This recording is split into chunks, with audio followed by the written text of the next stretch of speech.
देखिए लिखा है मंदाकिनी वर्णनम। तो जो मंदाकिनी है ना, तो यह एक क्या है, नदी है, मंदाकिनी नदी।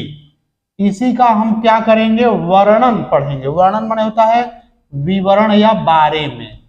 तो मंदाकिनी नदी के बारे में पढ़ेंगे। मंदाकिनी नदी है क्या, तो गंगा नदी जो है ना, उसी की एक धारा जो अलग से बहती है, तो उसी को क्या कहा गया है, मंदाकिनी नदी। उस मंदाकिनी नदी के बारे में हम लोग पढ़ेंगे कि वो मंदाकिनी नदी कैसी थी। ठीक है, देखिए लिखा है प्रस्तुतः पाठः।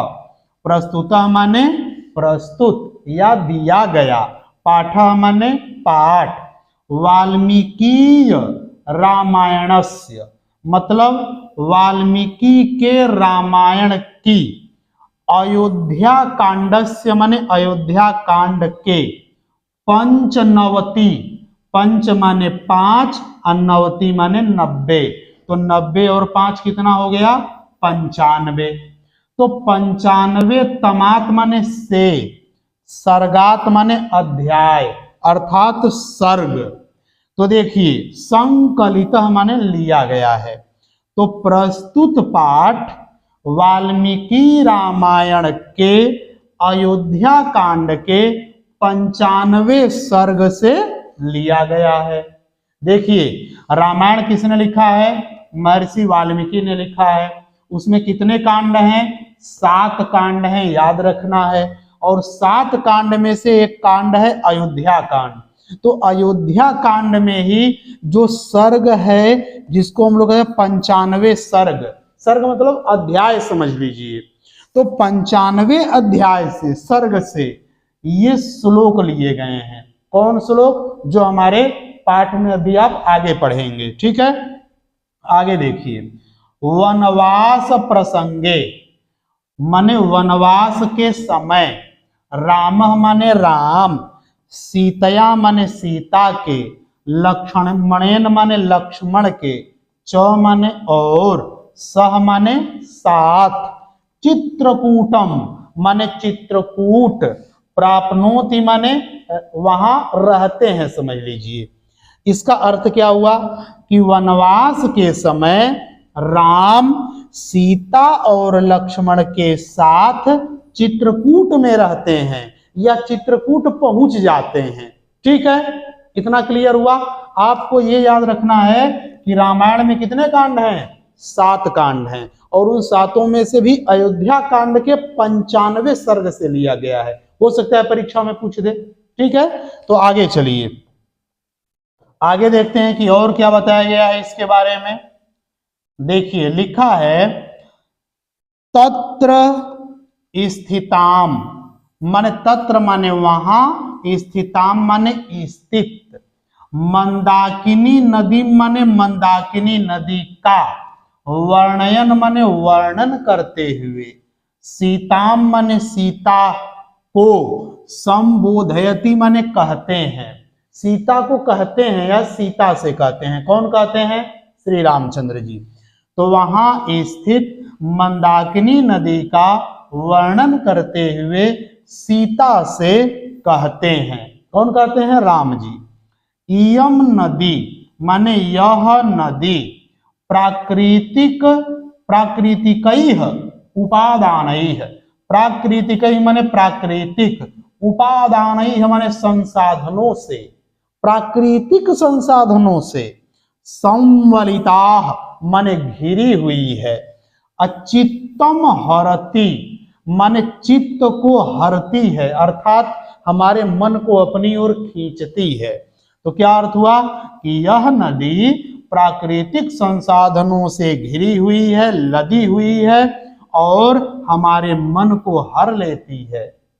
अस्याह वर्णनम माने इसका वर्णन, कालिदासो माने कालिदास, रघुवंश काव्येपि माने रघुवंश महाकाव्य में भी, रघुवंश काव्य में भी, त्रयोदश सर्गे, त्रयो माने 3 और 10 माने 10, तो कितना हो गया, 10 3 13, तो 13वें सर्ग में, करोति माने करते हैं, इसका वर्णन कालिदास रघुवंश काव्य में भी 13वें सर्ग में करते हैं। अब यहां भी एक प्रश्न आ गया कि रघुवंश किसने लिखा है महाकाव्य, तो आप कहेंगे कालिदास ने। ठीक है, ये आपको याद रखना है। अनुष्टुप छंदसी माने अनुष्टुप छंद में, छंद बहुत होते हैं तो उनमें भी कौन सा छंद, अनुष्टुप छंद। तो अनुष्टुप छंद में महर्षि वाल्मीकि माने महर्षि वाल्मीकि मंदाकिनी वर्णने माने मंदाकिनी नदी के वर्णन में, प्रकृतेह माने प्रकृति का, यथार्थम चित्रणम माने यथार्थ चित्रण, करोति माने करते हैं। यथार्थ माने होता है जैसी है मंदाकिनी नदी वैसा वर्णन प्रस्तुत करते हैं। कौन, महर्षि वाल्मीकि। ठीक है, किस छंद में, अनुष्टुप छंद में। याद रखिएगा परीक्षा में पूछ देगा कि जो पाठ है मंदाकिनी वर्णनम उसमें कौन सा छंद है, तो आप कहेंगे कि अनुष्टुप छंद है। ये आपको याद रखना है। किसने लिखा है, महर्षि वाल्मीकि ने लिखा है।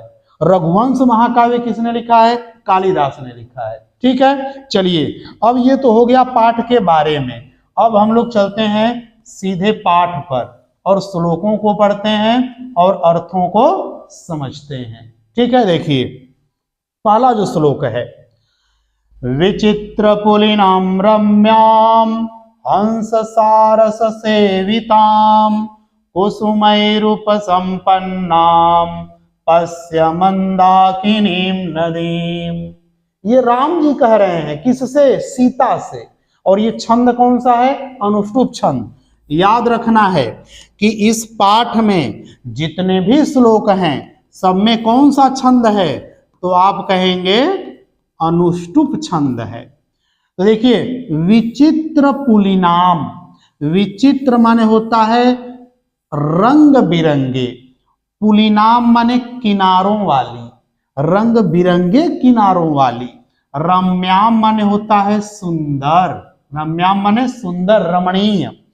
हंस सारस सेविताम, हंस माने हंस और सारस माने सारस पक्षी, और सेविताम माने होता है सेवित, अर्थात वहां पर हंस और सारस जैसे पक्षी रहते थे। कुसुमई, कुसुमई उपसंपन्नाम, कुसुमई माने फूलों से, उपसंपन्नाम माने लदी हुई, पश्य माने देखो, मंदाकिनी माने मंदाकिनी और नदी माने नदी को। तो राम जी क्या कहते हैं कि ऐ सीते पश्य, पश्य माने देखो, ऐ सीते देखो, किसको देखो, मंदाकिनी नदी को देखो। तो मंदाकिनी नदी कैसी है, तो कुसुमई उपसंपन्नाम, फूलों से लदी हुई मंदाकिनी नदी को देखो। और कैसी नदी है, हंस सारस सेविताम, हंस और सारसों से भरी हुई, अर्थात वहां पर हंस और सारस हैं बहुत सारे मंदाकिनी नदी के पास, ऐसी नदी को देखो। और विचित्र पुलिनाम मतलब रंग बिरंगे किनारों वाली मंदाकिनी नदी को ऐसी ते तुम देखो। कौन कह रहे हैं, राम जी कह रहे हैं। ठीक है, तो इस पूरे श्लोक का, 2 लाइन का जो श्लोक है, इसका अर्थ क्या हुआ कि राम जी कहते हैं कि ऐ सीता देखो रंग बिरंगे किनारों वाली मंदाकिनी नदी को देखो, अरे हंस और सारसों से भरी हुई मंदाकिनी नदी को देखो, और फूलों से लदी हुई मंदाकिनी नदी को देखो। इसको एक बार में ऐसे कहा जाए तो कह सकते हैं कि हे सीते, रंग बिरंगे किनारों वाली सुंदर और हंस और सारसों से युक्त फूलों से लदी हुई मंदाकिनी नदी को देखो। ठीक है, आगे चलिए। नानाविधैस्तिर रुहैर वृतां पुष्प फल द्रुमैः राजन्तीं राजराजस्य नलिनीमिव सर्वतः। देखिए दूसरे श्लोक में क्या कह रहे हैं कि नाना विधैः, नाना विधैः माने अनेक प्रकार के, तीर माने किनारे, और रुहैः वृताम माने पेड़ों से लदे हुए, ढके हुए, पुष्प फल द्रुमयी। पुष्प माने फूल, अब फल माने फल, अद्रुमयी माने पेड़, और राजंतिम माने सुंदर लग रहे हैं, सुशोभित हो रहे हैं। राज राजस्य माने होता है कुबेर के, किसके? कुबेर के। अन्नलिनी माने होता है तालाब, क्या होता है? तालाब। इव माने होता है के समान, के समान। सर्वतः माने सब ओर से या सब जगह से, ठीक है। तो पूरा अर्थ क्या हो गया सुनिए। फिर वो रामचंद्र जी कह रहे हैं क्या कि अनेक प्रकार के पेड़ों से ढकी हुई, तीर माने किनारे को देखो, और फूलों और फलों से लदे हुए पेड़ों को देखो। राजंतिम माने सुशोभित लग रहे हैं, किसके समान? तो कुबेर के तालाब के समान। राज राजस्य माने कुबेर के, नलिनी माने होता है तालाब, यू माने के समान, सर्वोत्तम माने सब ओर से। हे सीता देखो कि ये जो मंदाकिनी नदी के किनारे पर फूल और फल वाले पेड़ हैं वो, और किनारों पर अनेक प्रकार के लगे हुए जो पेड़ हैं वो सब किसके तालाब के समान लग रहे हैं? तो कुबेर के तालाब के समान बड़े सुंदर लग रहे हैं। जैसे कुबेर का तालाब बड़ा ही सुंदर लगता है, वैसे ही मंदाकिनी नदी का जो किनारा है वह फूलों से, पेड़ों से और फल वाले पेड़ों से लदा हुआ है। इतना भरे हुए हैं वहां पर, मतलब इतने सारे पेड़ लगे हुए हैं। कहा? मंदाकिनी नदी के किनारों पर, ठीक है। तो ये पूरे 2 लाइन के श्लोक का अर्थ यदि परीक्षा में आए लिखने के लिए तो क्या लिखेंगे कि रामचंद्र जी कहते हैं कि हे सीता देखो यह जो मंदाकिनी नदी है इसके किनारे अनेक प्रकार के पेड़ों से लदे हुए हैं, और यहाँ पर अनेक प्रकार के फूल और फल वाले पेड़ भी लगे हुए हैं, और यह कैसे सुंदर लग रहे हैं? तो कुबेर के तालाब के समान यह मंदाकिनी नदी बड़ी सुंदर लग रही है। कैसे? किधर से? तो सब ओर से, सर्वथा माने सब ओर से, ठीक है। आगे चलिए, अब देखते हैं अगले श्लोक पर चलते हैं। देखिए लिखा है 3रा श्लोक, मृगयूथ निपीतानि कलुषाम्भांसि सांप्रतम तीर्थानि रमणीयानि रतिम संजनयन्ति में। देखिए क्या कहते हैं रामचंद्र जी कि मृग यूथ निपीतानि, मृग माने होता है पशु, क्या होता है? पशु। यूथ माने होता है समूह या फिर झुंड, क्या होता है? झुंड। तो पशुओं के समूह, निपीतानि माने पिए गए, तो पशुओं के समूह के द्वारा पिए गए, कलुष अर्थात गंदे किए गए, गंदे किए गए। आम्भांसी माने जल को, किसको? जल को। सांप्रतम माने इस समय, सांप्रतम माने इस समय।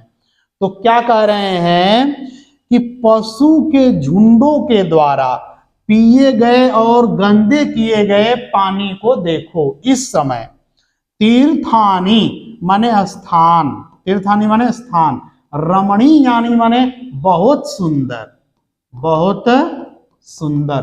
रतिम माने होता है प्रेम, संजनयंती माने उत्पन्न कर रहे हैं, उत्पन्न कर रहे हैं।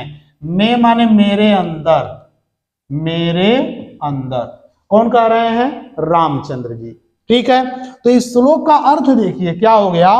रामचंद्र जी कहते हैं कि हे सीता, पशुओं के समूह के द्वारा पिए गए और गंदे किए गए पानी इस समय, इन स्थानों को, सुंदर स्थानों को देखो, और ये क्या कर रहे हैं? मेरे अंदर प्रेम उत्पन्न कर रहे हैं।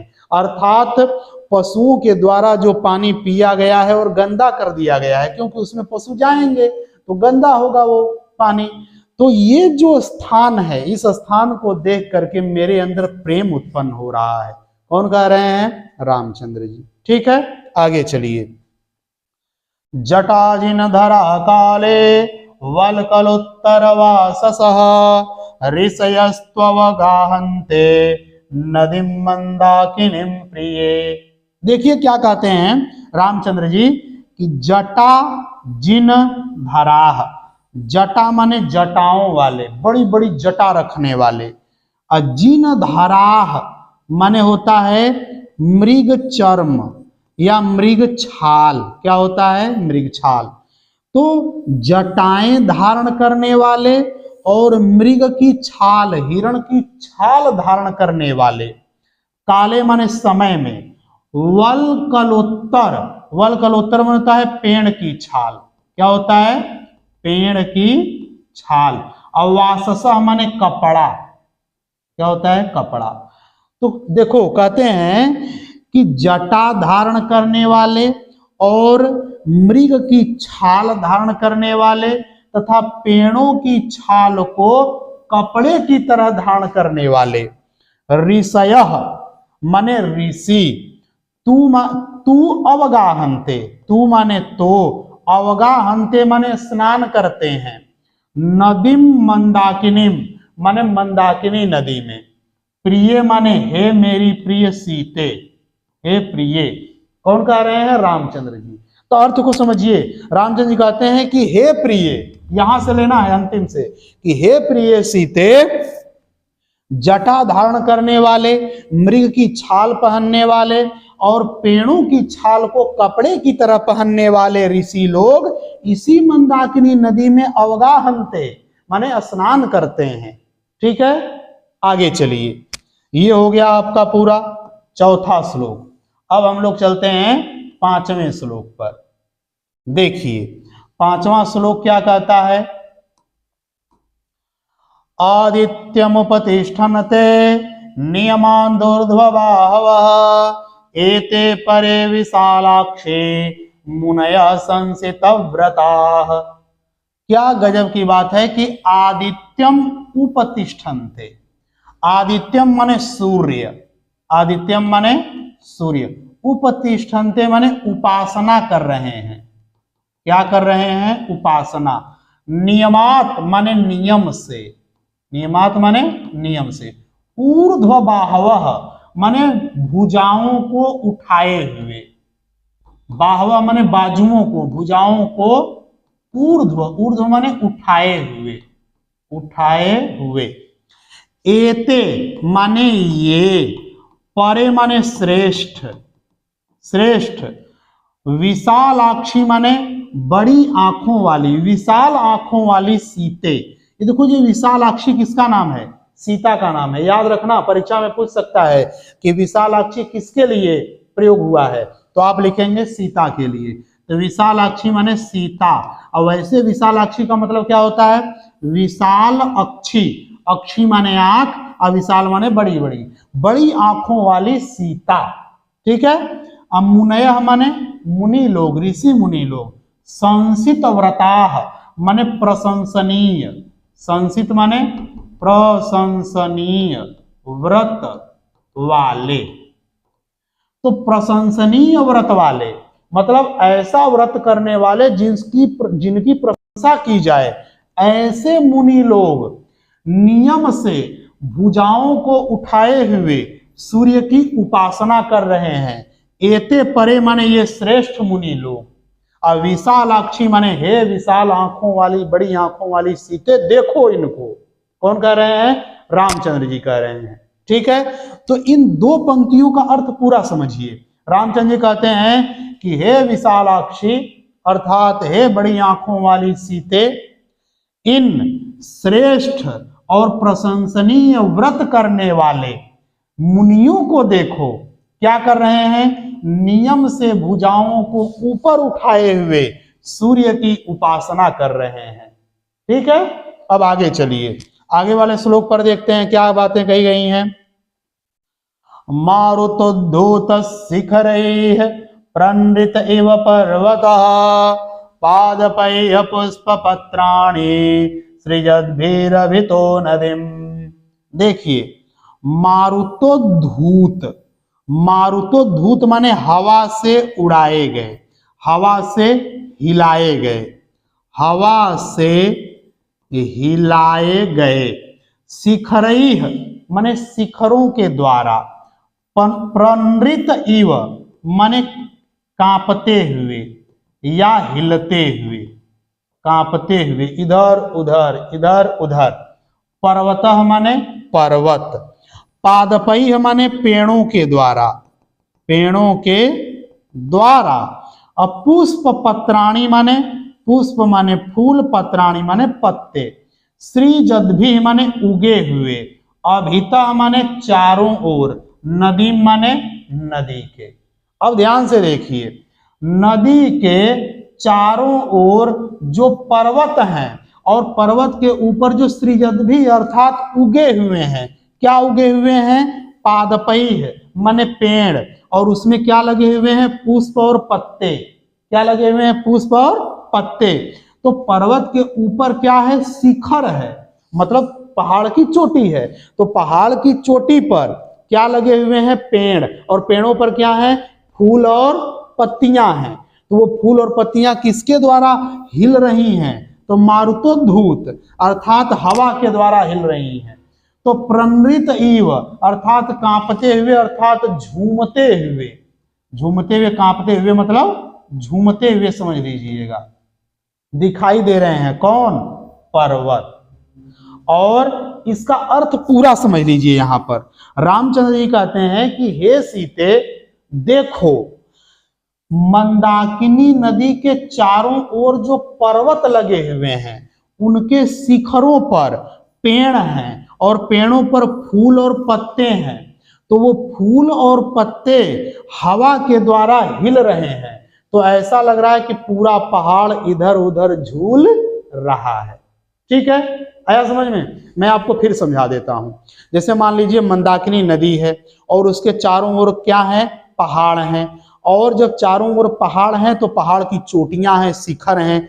तो शिखरों पर उगे हुए सृजद्भिः माने उगे हुए पेड़ हैं और पेड़ों पर फूल और पत्ते हैं। तो हवा चल रही है तो वो पेड़ ऐसे ऐसे झूम रहे हैं। तो लग रहा है कि मानो वो पर्वत क्या कर रहा है? झूम रहा है।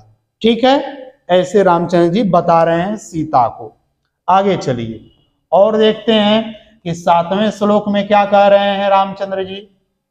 देखिए, क्वचिन मणिनिका सोदाम, क्वचित पुलिन शालिनीम, क्वचित सिद्ध जनाकीर्णाम, पश्य मंदाकिनीम नदीम। देखिए रामचंद्र जी क्या कहते हैं कि पश्य, पश्य माने देखो। किसको संबोधित कर रहे हैं? सीता जी को। कहते हैं कि हे सीता देखो, मंदाकिनीम नदीम माने मंदाकिनी नदी को देखो। तो मंदाकिनी नदी को तो देख ही रही है सीता, और क्या क्या है?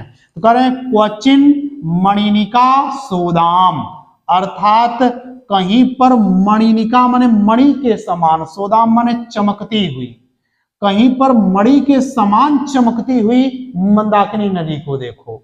और क्वचित पुलिन शालिनीम, अर्थात कहीं पर, क्वचित माने कहीं पर, पुलिन माने किनारे, शालिनी माने सुंदर, और कहीं कहीं पर सुंदर किनारों को देखो। किनको देखो? सुंदर किनारों को। और मणिनिका सोदाम माने मणि के समान चमकती हुई, मणि के समान चमकती हुई। कहीं पर मणि के समान चमक रही है तो कहीं पर सुंदर सुंदर किनारे हैं। क्वचित सिद्ध जनाकीर्णाम, और क्वचित माने कहीं पर, सिद्ध जन माने ऋषि मुनि लोग, सिद्धि प्राप्त करने वाले लोग, जनाकीर्णाम माने उनकी भीड़ लगी हुई है। ऐसी मंदाकिनी नदी को ऐसे देखो। कौन कह रहे हैं? रामचंद्र जी। तो इसका देखिए अर्थ समझिए। पूरा अर्थ क्या हुआ कि ऐ सीता, तुम मणियों के समान चमकती हुई कहीं पर मंदाकिनी नदी को देखो, कहीं पर सुंदर सुंदर किनारों वाली मंदाकिनी नदी को देखो, और कहीं पर सिद्धियां प्राप्त करने वाले लोगों की भीड़ को देखो। आ गया समझ में? पूरा अर्थ एक बार फिर सुनिए, अगर परीक्षा में लिखना हो तो कैसे लिखेंगे कि रामचंद्र जी कहते हैं कि हे सीता, कहीं पर मणि के समान चमकती हुई और कहीं पर सुंदर सुंदर किनारों वाली और कहीं पर सिद्ध जनों द्वारा भीड़ लगाई गई इस मंदाकिनी नदी को देखो। ठीक है, आगे चलिए।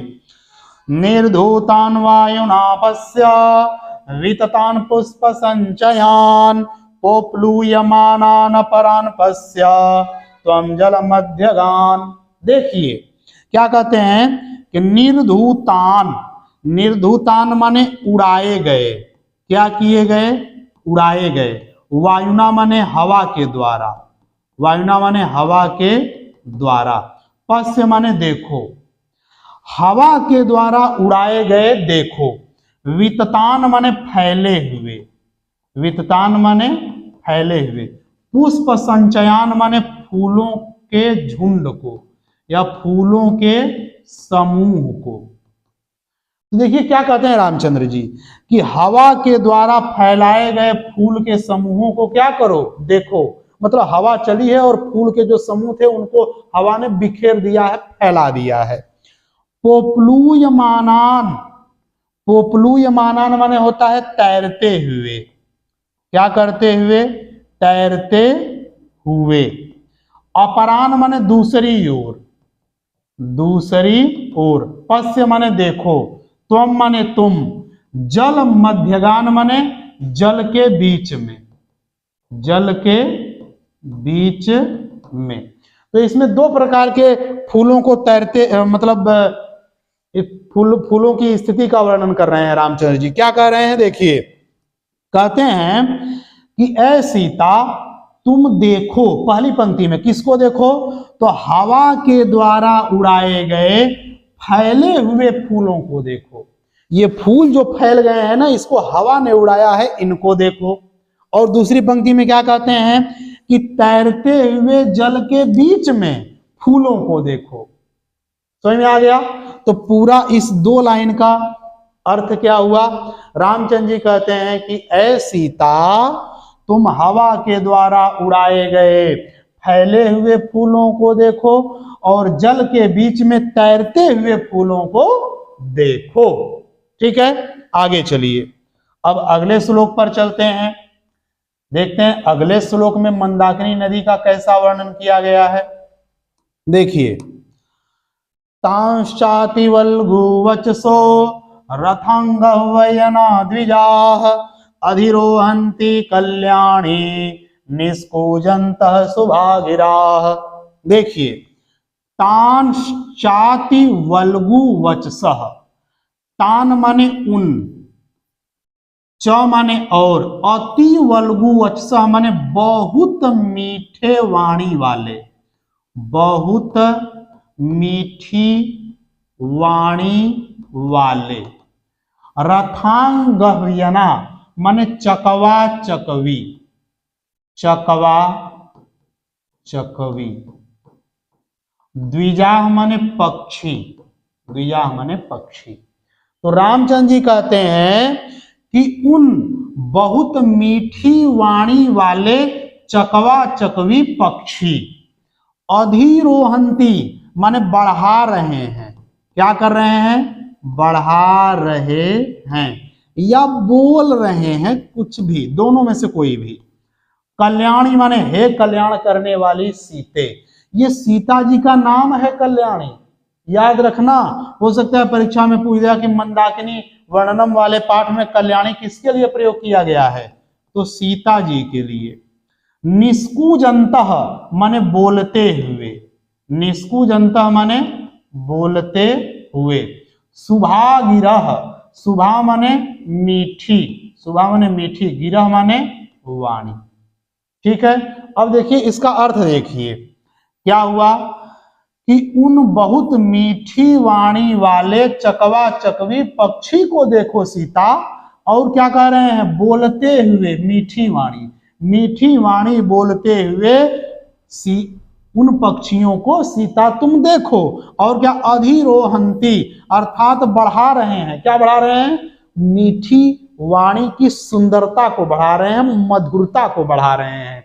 कौन? ये चकवा चकवी पक्षी। ये आपको याद रखना है, हो सकता है परीक्षा में पूछे कि रथांगवयना माने क्या होता है, तो चकवा चकवी पक्षी होता है। द्विजा माने पक्षी और रथांगवय माने चकवा चकवी। ठीक है, तो इस 2 लाइन का पूरा अर्थ समझिए। रामचंद्र जी कहते हैं कि हे कल्याणी अर्थात हे सीता, तुम बहुत मीठी बोली बोलने वाले उन चकवा चकवी पक्षियों को मीठी बोली बोलते हुए देखो, और उसकी मधुरता को वो क्या कर रहे हैं? बढ़ा रहे हैं। ठीक है, और देखिए आगे अंतिम श्लोक है, इसको ध्यान से समझिए। लिखा है दर्शनम चित्रकूटस्य मंदाकिन्यश्च शोभने अधिकम पूर्वासाच्च मन्ये तव च दर्शनात्। देखिए दर्शनम माने दर्शन, चित्रकूटस्य माने चित्रकूट का, मंदाकिन्याश्च माने और मंदाकिनी नदी का, शोभने माने सुंदरी, शोभने माने सुंदरी। कौन सुंदरी? सीता। अब याद रखिए कि ये जो शब्द है शोभने, ये भी किसके लिए आया है? सीता के लिए।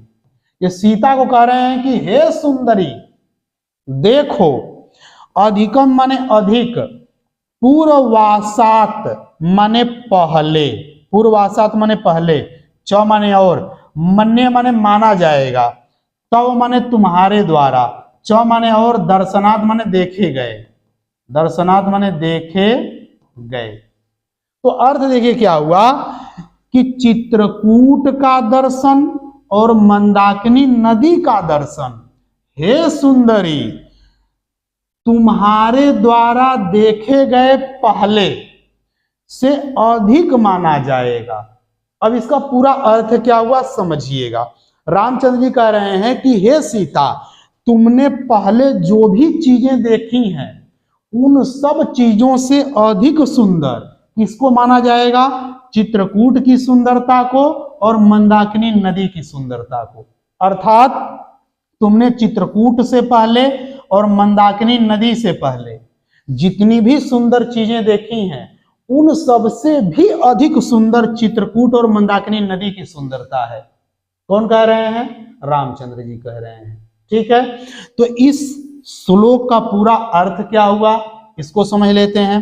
रामचंद्र जी कहते हैं कि हे सुंदरी सीते, शोभने माने सुंदरी, हे सुंदरी सीते तुम्हारे द्वारा पहले देखे गए जितनी सुंदर चीजें थीं उनमें से अधिक सुंदरता चित्रकूट और मंदाकिनी नदी की सुंदरता है।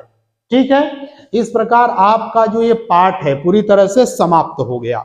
इसको आपको अगर एक बार देख लेते हैं बड़ी एकाग्र मन से तो ये आपको याद हो जाएगा और परीक्षा में कहीं से भी पूछेगा इस पाठ से, आप उसको कर सकते हैं। ठीक है, इस प्रकार आपका यह पाठ समाप्त हो गया।